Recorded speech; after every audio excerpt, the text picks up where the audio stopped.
समय, वो ये नहीं कहता कि मैं शाम को ही या फिर सुबह को ही या दोपहर को ही, वो कहता कि मैं हर समय यहोवा को धन्य कहा करूँगा और उसकी स्तुति निरंतर कभी रुकने वाली ना हो, वो क्या है, निरंतर मेरे मुख से होती रहेगी। हम और आप भी अपने जीवन में ये देखें कि हम जो परमेश्वर की महिमा करते हैं वो क्या है, यह सुनकर आनंदित होंगे जब वो प्रभु पर घमंड करेगा। तीसरी आयत में कहता है, मेरे साथ यहोवा की बड़ाई करो और आओ हम मिलकर उसके नाम की स्तुति करें। चौथी में कहता है, मैं यहोवा के पास गया तब उसने मेरी सुन ली और मुझे पूरी रीति से निर्भय किया। जब वो किसी संकट में है तो वो कहता है कि मैं यहोवा के पास गया और उसने मेरी सुन ली और मुझे पूरी रीति से निर्भय किया।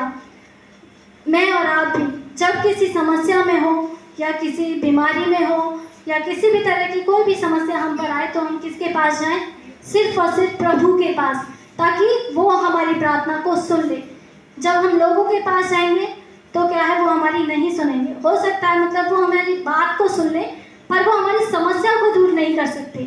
वो समस्या को दूर करने वाला कौन है?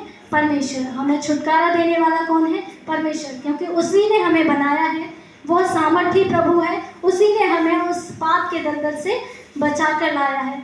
तो इसीलिए हम किसके पास जाएं? प्रभु के पास। वो कहता है कि मुझे पूरी रीति से निर्भय किया, कोई भय कोई डर उसके जीवन में नहीं है। जब वो परमेश्वर के पास जाता है तो क्या है, प्रभु उसकी सुनता है और कैसे उसे हर डर से हर भय से क्या है, वो उसे मुक्त करता है। 5वीं आयत में वो कहता है, जिन्होंने उसकी ओर दृष्टि की हम परमेश्वर की ओर ताकते हैं। जब हम सिर्फ और सिर्फ अपनी आशा परमेश्वर की ओर लगाते हैं तब क्या है, वो हमारा मुंह काला नहीं होने देता। जब हम अपनी समस्याओं को परमेश्वर की आगे रखते हैं, परमेश्वर की ओर ले जाते हैं तो क्या है, वो हमें लज्जित नहीं होने देता। वो सांसारिक लोगों के सामने हमें लज्जित नहीं होने देता, ताकि वो ये ना कह पाए कि इनका प्रभु इन्हें चंगा नहीं कर सकता, इनका प्रभु इन्हें छुटकारा नहीं दे सकता। यदि हम सच्चे मन के साथ, पूरे आत्मा के साथ जब परमेश्वर के सम्मुख जाएंगे तो क्या है, वो हमें हमारा मुंह काला नहीं होने देगा। इस दीन जन ने पुकारा तब यहोवा ने सुन लिया और उसको उसके सब कष्टों से छुड़ा लिया। वह कहता है कि इस दीन जन ने पुकारा तब यहोवा ने सुन लिया। हमें भी दाऊद के जीवन से देखना चाहिए कि हमें परमेश्वर के पास कैसे जाना है। हमें दीन बनकर, नम्र बनकर प्रभु के सामने जाना है ताकि हमारी प्रार्थना सुन ली जाए और हमें हमारे कष्टों से क्या है, छुटकारा दिया जाए। यहोवा के डरवैये के चारों ओर उसका दूत छावनी किए हो उनको बचाता है। परख कर देखो कि यहोवा कैसा भला है, क्या ही धन्य है वह पुरुष जो उसकी शरण लेता है। यहाँ पर वचन कहता है कि यहोवा के डरवैयों के चारों ओर उसका दूत छावनी किए हो उनको बचाता है। यहोवा के डरवैये जो यहोवा का भय मानते हैं, जो निरंतर प्रभु की स्तुति करते हैं, जो उसको अपना शरण स्थान मानते हैं, जो सब कुछ प्रभु को मानते हैं, वो उनके लिए क्या है, यहोवा के जो स्वर्गदूत हैं वो क्या है, उसको छावनी किए हुए अपने पंखों की आड़ में क्या है, वो बचाते हैं।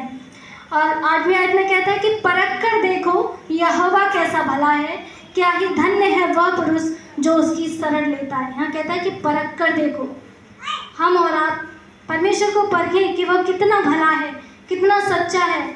हम सब जानते हैं कि प्रभु की आशीषें हम पर हैं। हम सब जानते हैं वह धन्य है जो उसकी शरण लेते हैं, जो उस पर भरोसा रखते हैं, जो अपना जीवन परमेश्वर को देते हैं, वो क्या है, धन्य है।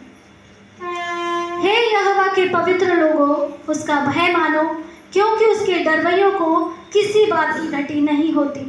9वीं आयत में वो कहता है कि हे यहोवा के पवित्र लोगों, उसका भय मानो। वो पवित्र लोग उनको बोलता है जो प्रभु के लोग हैं, जो सच में परमेश्वर पर विश्वास करते हैं, जो सच में अपने समय को प्रभु को देते हैं। उनके लिए वह कहता है कि हे यहोवा के पवित्र लोगों, उसका भय मानो और उसके डरवैयों को किसी भली वस्तु की घटी नहीं होती। वह कहता है कि उसके डरवैयों को किसी बात की घटी नहीं होती। जवान सिंहों को तो घटी होती और वे भूखे भी रह जाते हैं, परंतु यहोवा के खोजियों को किसी भली वस्तु की घटी ना होगी। यहाँ पर 10वीं आयत में हम खुद देखें, यहाँ पर कहता है वचन कि जवान सिंहों को तो घटी होती है। जवान सिंह मतलब जो शेर होता है, जो जंगल का राजा होता है। जब हम देखें तो वो जंगल का राजा है, तो उसे किसी को कभी वो भूखा रह सकता है? नहीं रह सकता है। जंगल का राजा है, किसी को भी उठाकर खा सकता है।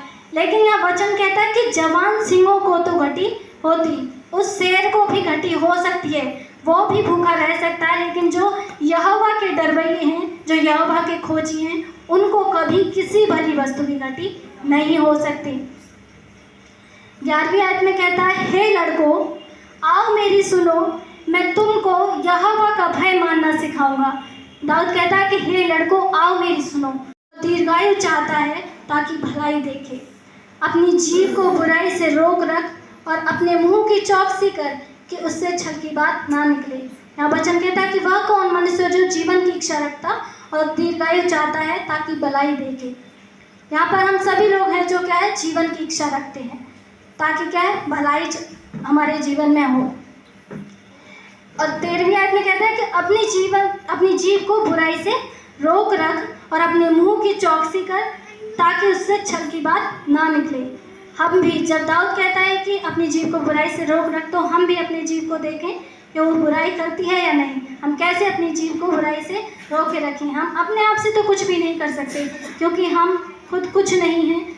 यदि हम परमेश्वर से प्रार्थना करें कि प्रभु हमारी इस आदत को, इस बुराई को हमारे जीवन से निकाल दे, तो क्या है, वो अवश्य ही निकल जाएगी। तो यहाँ पर परमेश्वर का वचन कहता है कि अपनी जीभ को बुराई से रोक रख और अपने मुंह की चौकसी कर कि उससे छल की बात ना निकले। बुराई को छोड़ और भलाई कर, मेल को ढूंढ और उसी का पीछा कर। यहाँ वचन कहता है कि बुराई को छोड़ दे, बुराई को छोड़ और क्या है, भलाई का पीछा कर। बुराई की बातों को छोड़कर भली बातों पर ध्यान दे और मेल को ढूंढ और उसी का पीछा कर। 15वीं आयत में कहता है, यहोवा की आंखें धर्मियों पर लगी रहती हैं और उसके कान भी उनकी दोहाई की ओर लगे रहता है। 15वीं आयत में वचन कहता है कि यहोवा की आंखें किस पर लगी रहती हैं, धर्मियों पर। उसकी आंखें क्या धर्मियों पर लगी रहती हैं कि उन्हें किस बात की घटी है, उन्हें किस बात का दुख है, क्या समस्या है। तो प्रभु की आंखें किस पर, अपने लोगों पर, अपने धर्मियों पर क्या है, लगी रहती हैं। और उसके कान भी उनकी दोहाइयों की ओर लगे रहते हैं। जब वो पुकारते हैं तो प्रभु उनकी ज़रूर सुनता है, क्योंकि वो स्वर्ग से झुककर उनकी प्रार्थना को सुनता और पूरा करता है।